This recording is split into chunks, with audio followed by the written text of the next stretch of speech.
अस्सलाम वालेकुम दोस्तों, मैं डॉक्टर जाम सजाद हुसैन। आज इस वीलॉग को बनाने का मकसद असदुद्दीन अवैसी और उनके जो भाई हैं उनसे एक सवाल करना है। और अगर उनका कोई भी फॉलोवर सुन रहा है, उनका कोई वोटर है, सपोर्टर है, इस वीलॉग को वो सुन रहा है, उनका कोई दोस्त सुन रहा है, देख रहा है, तो मैं मुद्दबाना मुल्तमिस हूं कि ये वीलॉग उन तक जरूर पहुंचाइएगा और उनको दिखाइएगा, ताकि असदुद्दीन अवैसी साहब खुद या कोई उनका कोई दीगर जो जमात है उसका रहनुमा इस वीलॉग का जवाब दे। वो बराह रास्त दे, किसी जलसे में दे या रिप्लाई कर दे। असदुद्दीन अवैसी साहब, आपने कई मौकों के ऊपर बारहा कहा है, और खासतौर पे जब इलेक्शन होता है तो आप अमीम को ले जाते हैं और वहां ये बात करते हैं कि आप पाकिस्तान के खिलाफ थे। आपने हमेशा पाकिस्तान के खिलाफ नारा लगाया और पाकिस्तान की क्रिएशन के आप खिलाफ थे।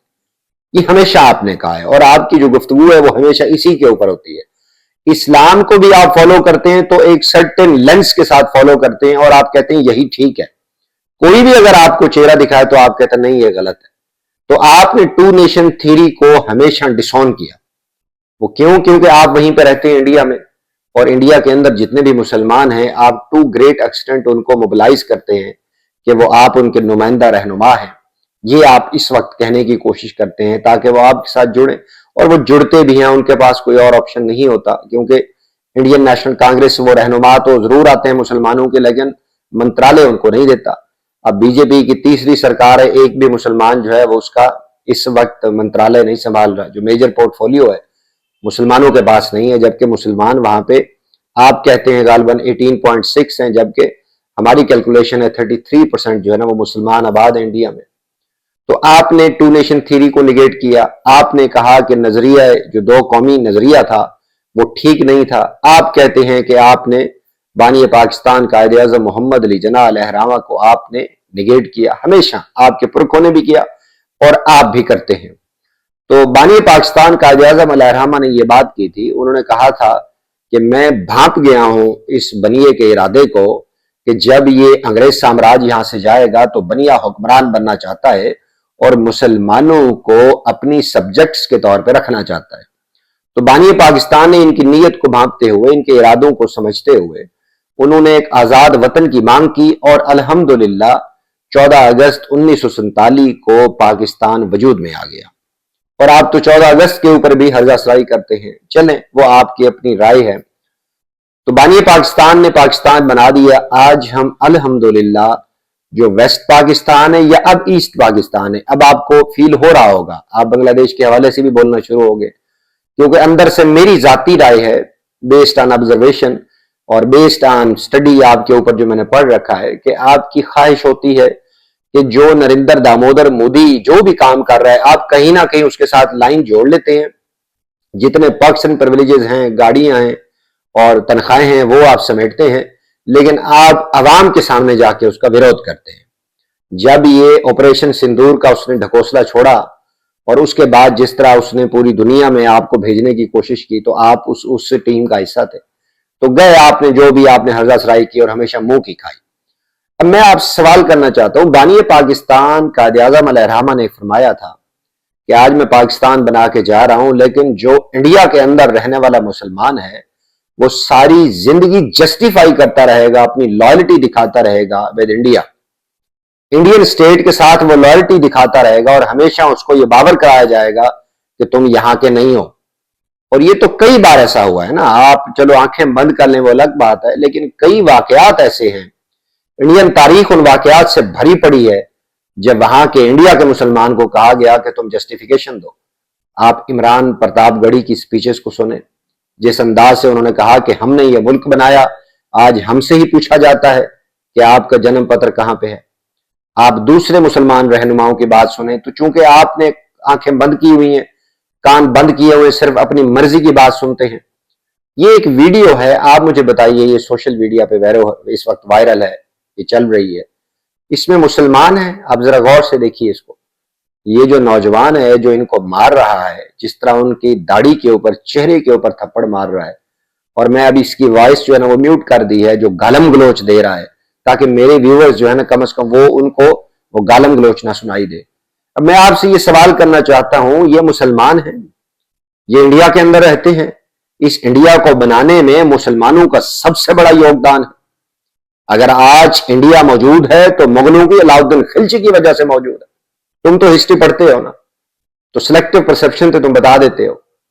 یہ مسلمان ہیں جن کے ساتھ یہ برتاؤ ہو رہا ہے. گاؤ رکشک یہ اس کے نام کے اوپر ان کے ساتھ ہو رہا ہے. ان کی سنت رسول کے اوپر تھپڑ مارے جا رہے ہیں. اس کے اوپر تم بولو گے؟ کیا تم بتاؤ گے ان انڈیا کے اندر رہنے والے مسلمانوں کو؟ کیا نریندر دامودر داس مودی کے باہر جا کے تم پروٹیسٹ کرو گے یا نہیں کرو گے؟ کیا تمہیں ضمیر گوارا کرتا ہے تمہارا؟ تمہیں حیا شرم آتی ہے؟ ان مسلمانوں کے ساتھ جو برتاؤ وہاں پہ ہو رہا ہے, کیا تمہارا ضمیر گوارا کرتا ہے کہ یہ ظلم ہو رہا ہے مسلمانوں کے ساتھ اور سرعام ہو رہا ہے؟ آر ایس ایس کے بی جے پی کے گنڈے گونز جو ہیں سرعام یہ کر رہے ہیں, کیونکہ تم نے تو چاٹوکاری کرنی ہے نا مودی کی. ایک سلیکٹو پرسپشن سے تم نے ڈرامے بازی کرنی ہے اس کے خلاف, لیکن کرنی ہے تم نے چاٹوکاری ہے. اس کی چاٹوکاری کرتے ہوئے تم نے مسلمانوں کو اس نوبت پہ لا کھڑا کیا. آج ان کی حالت یہ ہو گئی ہے, وہ نماز نہیں پڑھ سکتے, وہ اپنی عبادات نہیں کر سکتے, وہ گائے کی قربانی نہیں کر سکتے. تو جب وہ بات کرنے لگتے ہیں تو ان کے ساتھ یہ برتاؤ ہوتا ہے. اب مجھے بتائیے, وہ دو قومی نظریہ جو بانی پاکستان نے دیا تھا وہ ٹھیک ہے یا غلط ہے؟ بتائیے پوری ایمانداری سے. کلمہ پڑھ کے ایمانداری سے باوضو ہو کے اس کو دیکھیے گا اس ویڈیو کو, اور پھر پوری ایمانداری سے, کیونکہ آپ نے بھی مرنا ہے. آپ مسلمان ہیں, کہتے تو ہیں اپنے آپ کو, مرنا ہے آپ نے بھی, قبر میں جانا ہے اور وہاں حساب کتاب ہوگا آپ سے. کیا آپ نے اس طرح کی ویڈیوز کے اوپر بات کی ہے؟ بتایا مسلمانوں کے ساتھ یہ جو برتاؤ ہو رہا ہے؟ وہ جو نتیش کمار بولا تھا, دو چار باتیں کر کے نکل گئے تم پتلی گلی سے. جس انداز سے نتیش کمار نے حرکت کی تھی, پھر یوگی آدتیہ ناتھ کے خاص چٹوکار نے حرکت کی تھی, کیا تم نے اس کے اوپر بات کی؟ تو مسلمانوں کے اوپر انڈیا میں زمین تنگ ہو گئی ہے, لیکن تم نہیں بولو گے کیونکہ تم تو اس سمویدھان کے نیچے جاتے ہو, تم تو بچھے پڑے ہو, تمہیں تو تنخواہ چاہیے, گاڑی چاہیے, پروٹوکول چاہیے, اور تم تو اور اوقات نہیں ہے, تمہاری اسی میں بک جاتے ہو. تو میں تمہاری اس رائے کا ویٹ کروں گا اور پوری ایمانداری سے ویٹ کروں گا. تم نے پوری اللہ کو جان دینی ہے, پوری ایمانداری سے یہ ویڈیو دیکھیے گا. پھر اس کے اوپر جو تم نے مودی کا راستہ روکا ہے, جہاں پہ تم نے راشٹرپتی بھون میں جا کے بھوک ہڑتال کی ہے, تو وہ بتائیے گا ضرور, وہ کلپ ضرور بھیجیے گا اور بتائیے گا کہ ڈاکٹر جام سجاد صاحب آپ غلط کہہ رہے ہیں اور ہم تو یہ کر رہے ہیں. اور مجھے دکھائیے گا کہ انڈین مسلمان جو ہے وہ بڑا خوش ہے, وہ وہاں پہ رہ کے بہت خوش ہے, یہ آپ نے مجھے دکھانا ہے. اور اگر تم نہیں کر سکتے تو تمہیں سیاست نہیں, تمہیں انڈین ریاست نہیں, تمہیں کوئی اور کام کرنا چاہیے. اگر تم انڈیا کے اندر رہنے والے مسلمانوں کی حالت زار کے اوپر کچھ نہیں کر سکتے تو اپنے چہرے سے یہ منافقت کا جو لباس ہے یہ اتار پھینکو. یہ جو بھی امیم تمیم شمیم جو بھی تم نے بنا رکھی ہے, یہ منافقت کا چہرہ اتارو, کیونکہ تم نے اللہ کے سامنے پیش ہونا ہے اور تمہاری خوب جان خلاصی ہوگی. وہاں پہ پوچھا جائے گا تم سے, اور تمہارا جو امتحان ہوگا وہ ڈبل ہوگا, کیونکہ تم سو کال لیڈ کرتے ہو, اور جو مسلم لیگ نے وہاں پہ جگہ چھوڑی تھی تم اس کو کیپچر کر رہے ہو. تو صاف ذرے تم مسلم لیگ کے خلاف بولو گے تو تمہاری روزی روٹی چلے گی. حالانکہ تم کام وہی کر رہے ہو, وہاں پہ ریپرزینٹ کر رہا ہوں جی, میں انڈین مسلم کو ریپرزینٹ کر رہا ہوں, لیکن پاکستانی مسلمانوں کے خلاف ہوں. یعنی الحمدللہ جو پاکستان کے اندر بڑے اچھے انداز سے ہر فقہ ہر مکتبہ فکر کا جو یہاں پہ مسلمان ہے وہ آزاد ہے, وہ آزادی اظہار ہے, وہ اپنے مکتبہ فکر کے مطابق آگے چلتا ہے, عبادات میں آزاد ہے, عقائد میں آزاد ہے. تو ہمیں کم از کم یہ جسٹیفیکیشن نہیں دینی پڑتی. پاکستان کے مسلمان کو پاکستان کے ساتھ لائلٹی شو کرنے کا کوئی وہ نہیں ہے. الحمدللہ سارے مسلمان ہیں اور سارے محب وطن پاکستانی ہیں, لیکن مجھے تمہارا انتظار رہے گا, مجھے تمہارا لازمی انتظار رہے گا. اگر تم واقعی انسان کی اولاد ہو, ابن آدم ہو اور مسلمان ہو, دل سے اگر تم مسلمان ہو, تو میں تمہاری اس پروف کے ساتھ تمہارے اس ویلاگ کے اوپر کمنٹ کا انتظار کروں گا, اور تم نے ثابت کرنا ہے کہ اس کے بعد جو تم نے وہاں پہ ادھم مچایا ہے سو کالڈ, وہ منافقت سے ہٹ کے بتانا ہے تم نے. تو میں تمہارے کمنٹ کا ویٹ کروں گا.